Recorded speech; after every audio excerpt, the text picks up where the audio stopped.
సచిన్ రాజ్ అత్యాధునిక world class physiotherapy treatment తో అన్ని రకాల నొప్పులకు శాశ్వత పరిష్కారం. నమస్తే. బారిస్టర్ పార్వతీ సింగ్ గారి గురించి సిరీస్లో వైజ్గా ప్రతి ఎపిసోడ్లోనూ ఇంట్రెస్టింగ్గా మనందరికీ కూడా తెలియజేస్తున్నారు. 25 సంవత్సరాలకు పైగా విద్యారంగంలో అనుభవం ఉన్న లీలా రాజశేఖర్ గారు. మరి ఈ ఎపిసోడ్లో మనకి బారిస్టర్ పార్వతీ సింగ్ గారి గురించి ఏం చెప్తారో వారి మాటల్లోనే విందామా? నమస్తే అండి. నమస్తే అమ్మా. లీలా రాజశేఖర్ గారు, మనకి అందరికీ కూడా ఒక ఇంట్రెస్టింగ్ స్టోరీస్ అంటే అందరూ ఆ కాలంలో బాగా చదువుకుని ఉంటారు, లేదంటే కొత్తగా పాఠ్యాంశాల్లో కూడా కొంతమందికి తెలిసి ఉండొచ్చు. కానీ మీరు కూడా చాలా ఇంట్రెస్టింగ్గా కథ అనేది చెప్తూ ఉన్నారు. మరి చెన్నపట్నం వరకు బారిస్టర్ పార్వతీ సింగ్ గారి గురించి చెప్పుకుంటూ వచ్చారు. నెక్స్ట్ ఏంటి? చెన్నపట్నం వరకు రావడం అనేది చాలా విశేషాలతోటే జరిగింది. రైల్లో ఎంతో మందిని కలవటము, పడిపోవడము ఇవన్నీ. అయితే కరెక్ట్గా చెన్నపట్నం స్టేషన్ ఇంకా కాసేపటికి రాబోతుంది అనగా ఆ పక్కన ఓ పెద్ద మనిషి అడిగి, నువ్వు ఎక్కడికి వెళుతున్నావు బాబు అని అంటే ఆయన చెప్పటం, మీరేదో ఇంట్లోనే ఎవరికో చెప్పకుండా వచ్చేసినట్టుంది, ఏంటి చెప్పండి విషయం అని అడగటం. ఇతనేమో చెప్పకపోవడం జరిగింది. సరే, చివరికి ఏమవుతుందంటే ఇతను ఇంగ్లాండ్ వెళ్ళాలనేసరికి నువ్వు కొలంబో వెళితేనే నువ్వు ఇంగ్లాండ్ వెళ్ళగలవు అనేది అతను చెప్తారు. ఒకలాంటి అతనికి గైడెన్స్ వచ్చింది. సరే, అది సంతోషిస్తాడు. కానీ ఆయన అడిగిన విషయాలకు నువ్వు ఇంట్లో చెప్పకుండా వచ్చావనేది ఇతనికి కొంచెం కోపం వస్తుంది అన్నమాట. అడగకూడదు. కోపం వచ్చి దాంతో పాటుగా ఏం అడుగుతాడు ఆ పెద్ద మనిషి, నువ్వేదో చాలా సామాన్లు తీసుకెళ్తున్నట్టున్నావు, ఈ బొంతలు ఇవన్నీ ఇంగ్లాండ్లో చూపించకు, జమీందారులు ఇవన్నీ వాళ్ళ మ్యూజియంలో పెట్టుకుంటారని కొంచెం వెటకారంగా అంటాడు. కోపం వస్తుంది అనమాట. మీకెందుకు ఇవన్నీ అని అనుకొని కూర్చుంటాడు. కూర్చొని మళ్ళీ భయం వస్తుంది. పోతూ నా మరచెంబు ఈ బొంత ఇవన్నీ తీసుకెళ్ళిపోతాడా ఏమిటి, అంటే మరచెంబు కూడా ఉందా అండి? మరచెంబు కూడా ఉంది అని భయపడతాడు. ఇంకా భయపడి నిద్రపోకుండా కూర్చుంటాడు. సరే, ఈయన కాసేపు నిద్రపోతాడు. చెన్నపట్నం వచ్చేస్తుంది.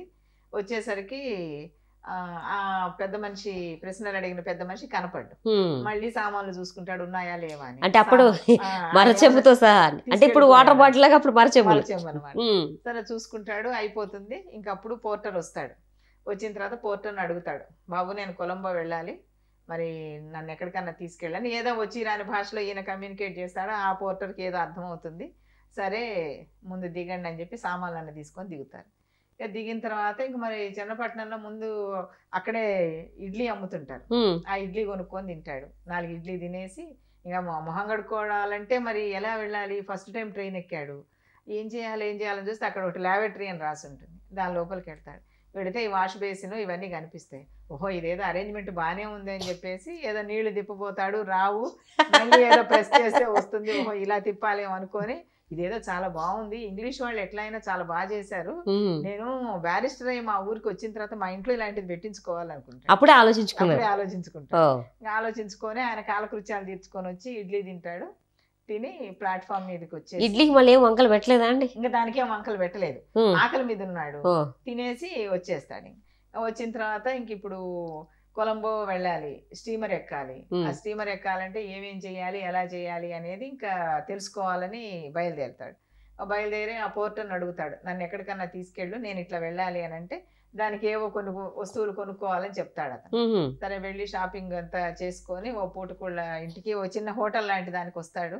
అక్కడ వాళ్ళు పెట్టే భోజనాలు ఏవో ఇతనికి నచ్చవు. ఆ వంట అసలు వడ్డించే అతను నచ్చడు. నల్లగా ఉండి చెమటలు గారిపోతూ ఉంటుంది. అబ్బో, ఈయన పెట్టే భోజనం ఎలా తినాలి అనుకుంటాడు. కానీ ఇక తప్పదు కదా, తినేసి కాస్త రెస్ట్ తీసుకొని స్టీమర్ దగ్గరికి వెళ్తాడు.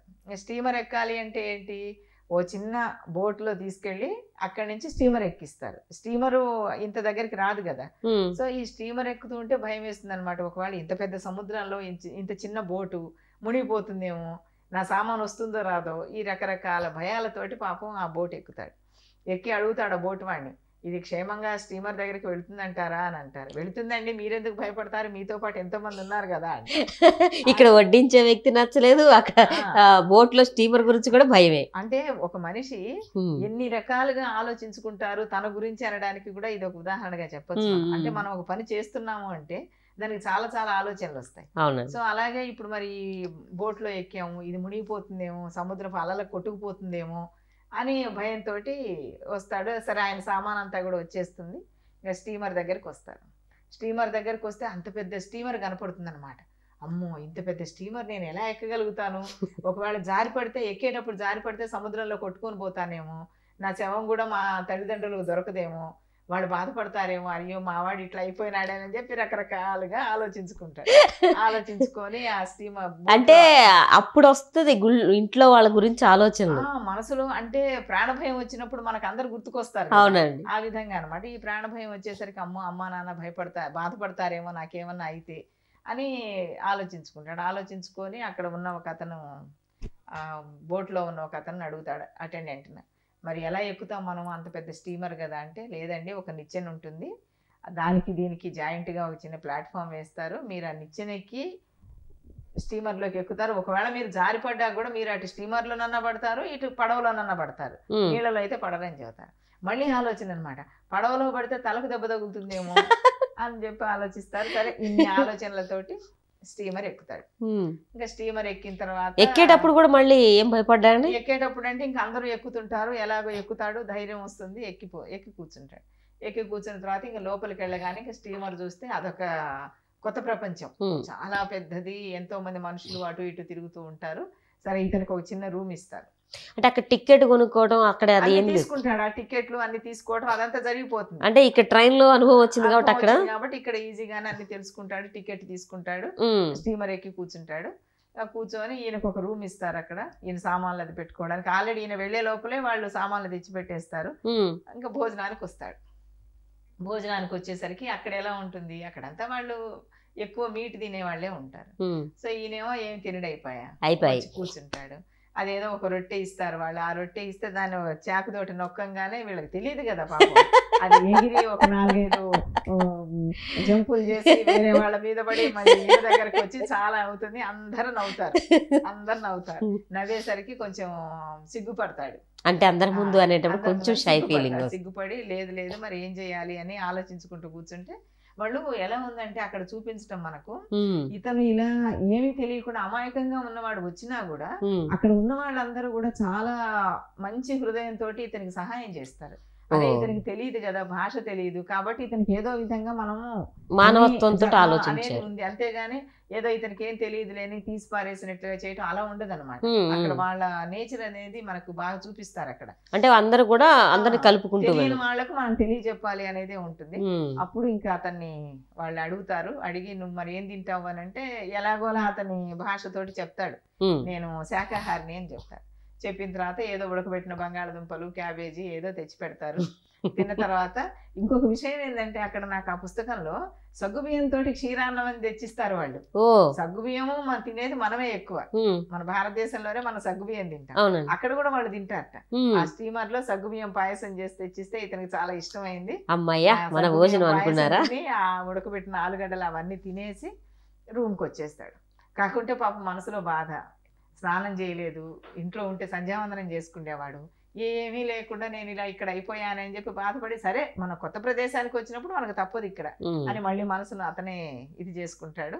ఇంకా తర్వాత మరి నెక్స్ట్ ఇంకా ఏం జరుగుతుంది అనేది మనం చూద్దాం. ఇంకా ఈ కొలంబో వెళ్ళాలి, ఇంగ్లాండ్ వెళ్ళాలి, ఇంకా తర్వాత మరి అక్కడ ఎన్నెన్ని మార్పులు ఉంటాయి అనేది మనం చాలా కష్టంగా ఉంది. కరెక్ట్ గా బాగా చెప్తున్నారు, ఇంట్రెస్టింగ్ గా ఉంది, ఏంటి ఏం చెప్తున్నారు అని వింటూ ఉండగా మళ్ళీ కట్ చేసేస్తున్నారు. ఇట్లా లాభం లేదు. నెక్స్ట్ ఎపిసోడ్ కోసం నేను వెయిట్ చేసేస్తున్నాను. మరి మీరందరూ కూడా వెయిట్ చేస్తున్నారు కదా, wait and see and watch and enjoy.